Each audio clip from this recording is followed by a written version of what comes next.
జరిగింది నాకు. అంటే ఒక సినిమాలో నన్ను బుక్ చేసి మహానటుడు రామారావు గారితో అప్పట్లో ఒక సినిమా చేశాను, తిరుగులేని మనిషి అని. దేవి ప్రసాద్ గారు ప్రొడ్యూసర్. అందులో నేను, ఫటాఫట్ జయలక్ష్మి, ఆయన, రతి అగ్నిహోత్రి చేశారు రామారావు గారితో. ఆ సినిమాలు చాలా బాగా చేశాను. రామారావు గారి పక్కన మరొక హీరోగా నాకు అవకాశం వచ్చింది. అంతా ఎర్లీ స్టేజ్లోనే అనుకుంటాను. నాకు ఆ సినిమా ఫెయిల్ అయింది. ఆ తర్వాత మళ్ళీ అదే రామారావు గారితో మళ్ళీ సినిమా చేసే అవకాశం వచ్చింది ఒక దిగ్దర్శకులతోటి.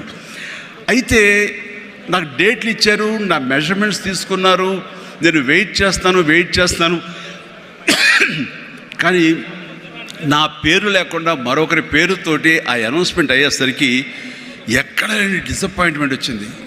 ఏంటిది అని ఆ రోజు నా ప్రొడ్యూసర్ని పిలిచి, ఇదేంటండి షెడ్యూల్ స్టార్ట్ అయిపోతుందంట, నాకు డేట్లు చెప్పారు, నేను ఆ డేట్లు ఎవరికి ఇవ్వకుండా నేను ఇక్కడ దాచిపెట్టాను, నేను ఎదురు చూస్తున్నాను అంటే, సారీ చిరంజీవి గారు, ఎలా చెప్పాలో తెలియక మేము టైం తీసుకున్నాము,